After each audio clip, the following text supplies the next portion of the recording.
American journalist Daniel Pearl was butchered by Jaish terrorists. The person who killed him was Rauf Asghar, brother of Maulana Masood Azhar. Well, Masood Azhar is no Maulana, viewers, but Operation Sindoor saw the end of Rauf Asghar. Here's Navika Kumar, our group editor-in-chief, in conversation with Daniel Pearl's father.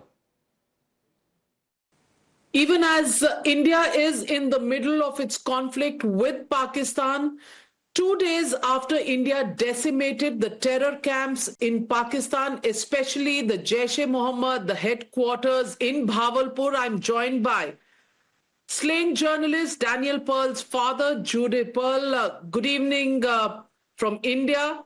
Thank you very much for joining me this evening. And Mr. Pearl, you lost your son all of 23 years ago, beheaded by the Jaish-e-Mohammed terrorists clearly who today are being called by the Western media militants and gunmen. India has decimated the headquarters of these terror camps of Jaish-e-Mohammed. You've tweeted today. I want to ask you, 23 years later, there has been retribution. How do you look at the developments and the fact that even as we are speaking, India is involved in a big conflict, drones from Pakistan coming, and the shielding of terrorists taking place by the Pakistan army?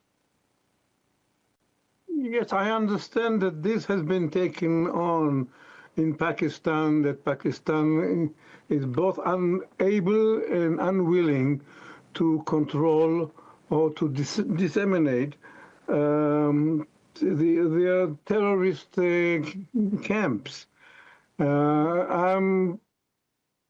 What can I say? I'm not a military person, and I do not know how to contain them. I know more about Israel, and Israel is probably the only country in the world who was able to contain, at least to control to some extent, the phenomena called the terrorism. I don't know what to advise to the Pakistani government except to tell them that the world is watching and it doesn't look right. Mr. Pearl, with India's straight attack on these terror camps, do you think this is retribution after 22 years for the loss of your son, Daniel Pearl, a fellow journalist? No, because Rauf Azhar was not directly involved in the kidnapping and murder of my son. He was part of the industry that arranged for such a possibility to take on. The people who are really responsible are still awaiting justice. And this is Omar Sheikh, the guy who abducted my son, and they gave him as a gift to Al-Qaeda operators. And the other one is Khalid Sheikh Mohammed, who is now in Guantanamo Bay, awaiting a trial or awaiting a judgment.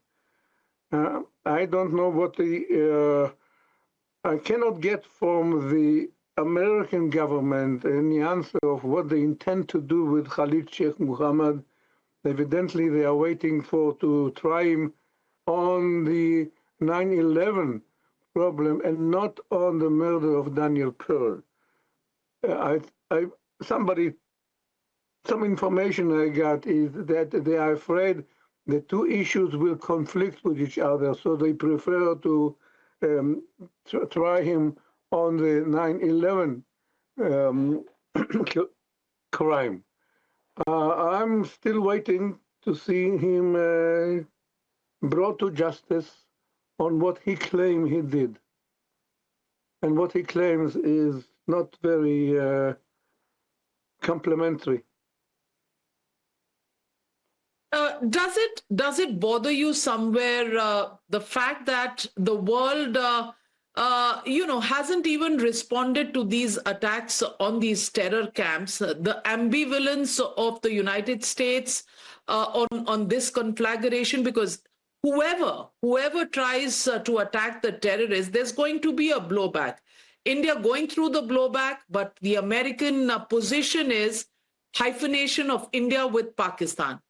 Do you think that is right at a moral compass? The politics and moralities do not mix. American evidently has some political interest in maintaining the Pakistani regime, or at least not irritating them to a degree, especially because of the fear of escalation of two nuclear powers. I can only speak from morality viewpoint. I'm not familiar with the political consideration here, but I'm very grateful to India for raising this issue, whether it was militarily or by other means, raising the issue that we have here a nest of terrorism that hasn't been contained, and and that is the fact that the two people responsible for my son's murders are still pseudo at large. Yeah. So for that, I'm grateful. Mr. Pearl, you've also expressed your outrage over members of the Pakistan Armed Forces paying tributes alongside a US-sanctioned terrorist called Hafiz Abdul Rauf to other slain terrorists in the Indian strike. What do you have to say about this direct political and military patronage in Pakistan to these terrorists? First of all, we are not really, they haven't verified the fact that Azhar was the one that was killed. They haven't officially verified it from what my understanding, okay? I've seen them mourning the death of some terrorists, but they haven't verified that it is Rauf Azhar. So we are waiting for this confirmation, number one. Number two, I tweeted about it. I don't understand how they can afford to to mourn terrorists in public with the political dignitaries from the government and from the military. And the question that I ask is what kind of role models they want their children to revere. This question is, I can't understand it. So I cannot answer your question directly, number one, because I don't have a verification. Number two, I am puzzled by the way they revered their terrorists. Well, even if it's not a confirmation of this being Rauf, the fact that terrorists literally are being honored, being wrapped, their coffins being wrapped in Pakistani flag with the army personnel in attendance. Would you have expected America to have taken a sterner view of these visuals, which upset you, upset the world? But we haven't heard a strong statement on that. Yeah, I agree with you that it is puzzling. But normally politicians don't react to funerals and to ceremonies. They react to statements, they react to military operations, but not to funerals. So you can't expect them. I mean, they don't feel the pressure to react in this case. I think they should. And they should ask the same question that I ask here. What exactly they learned from this person whom they mourn so ceremonially? And I also want to ask you, your son precisely set out to investigate following the September 9/11 attacks. He went on to investigate the links between the Pakistani establishment and these terror organizations. And it is in the quest for that truth that he was killed, beheaded for the attempt at the brave journalism that he set out to do. Do you think that Pakistan has been adequately punished for it?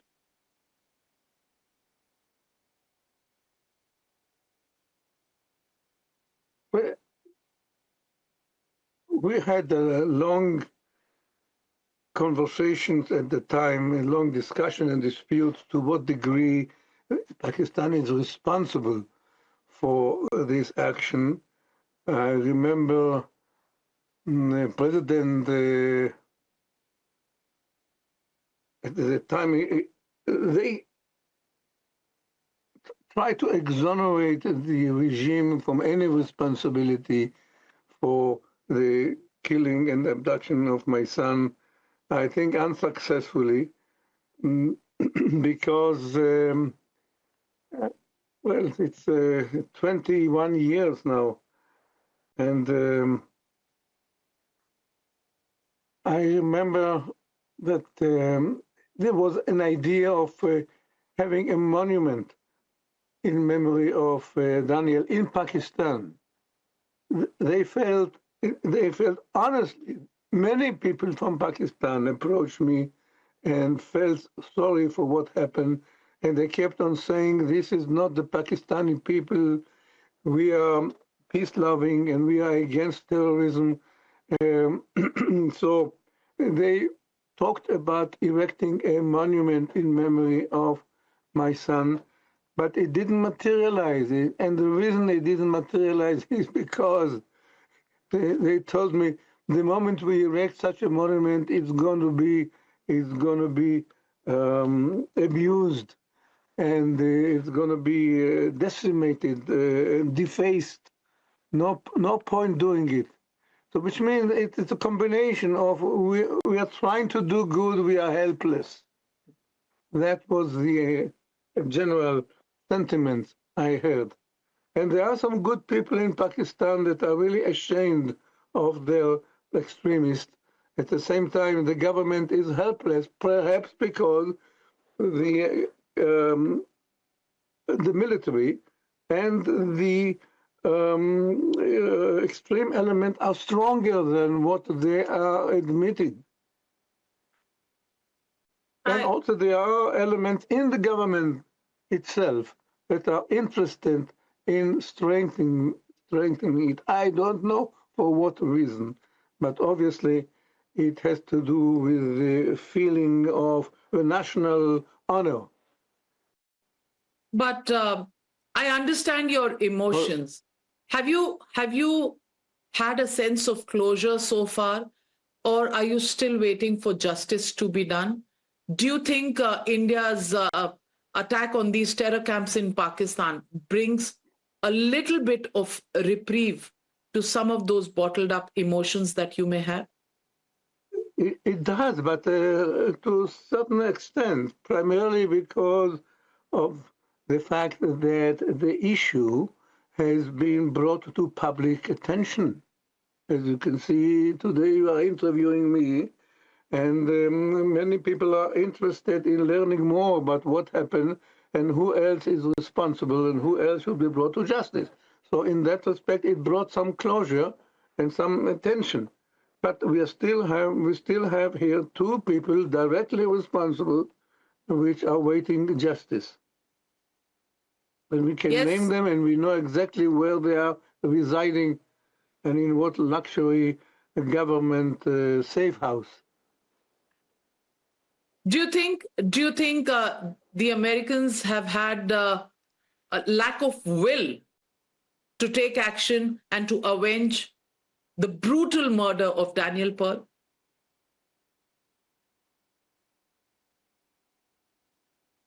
Yeah, I don't know how to respond to that. In what way can America avenge it? Attacking Pakistan, that's not going to be a way to do it. We have here two people, and these are the Khalid Sheikh Mohammed, who is now in Guantanamo, and bringing him to justice will be a way of avenging what he has done, what he claimed he has done to Danny. To the extent that I can press the State Department to take action, I'm doing it. But my influence is limited to computer science, equations, artificial intelligence, and these circles of things. I'm not a politician and I don't have access to millions of voters. I completely understand that. As a father, I understand the deep sense of loss, the deep sense of disappointment that you might feel. Completely empathize with that. Only a parent can probably understand what the pain of losing a son would be. But Mr. Pearl, halfway there, some attempt at retribution, at least bringing the issue of terror back onto the high table for the world to watch on the kind of world that we're living in, where even how this has now become an issue that the world must look squarely in the eye. I just want to end by asking you, how would you want the world to remember Daniel Pearl, and how would you finally find peace?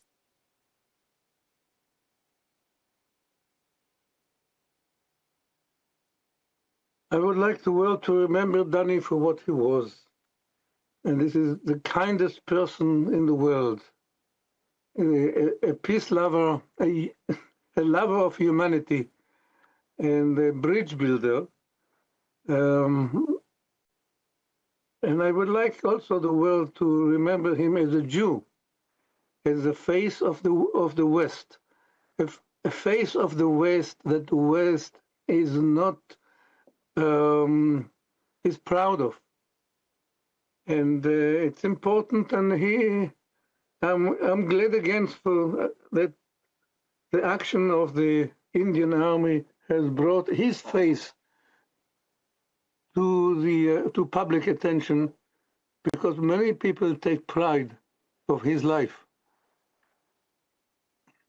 And as far as the world, I'm not a futurist, but of course, we would like to see a world without terrorism. It's a phenomenon that is probably unique to our century, and that is eating up at the moral fibers of civilization.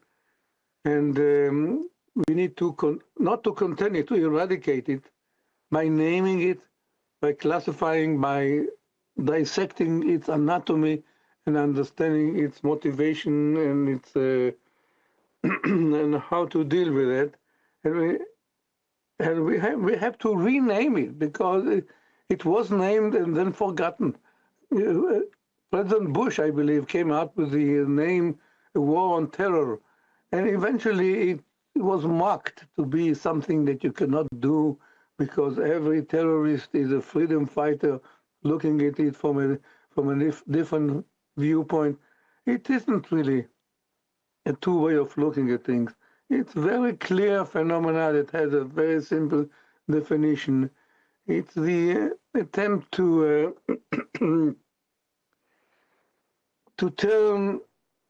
use your grievances, and everybody has grievances, right? To use your grievances to as a license to violate all norms of civilized society. This is what terrorism is, to elevate your grievances to such level of license.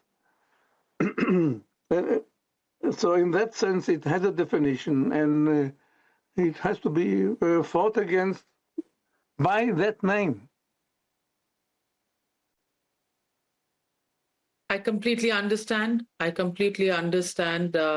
Somebody's grievance cannot be the reason that a father has to lose his son, and in such a brutal manner as Daniel Pearl had to meet.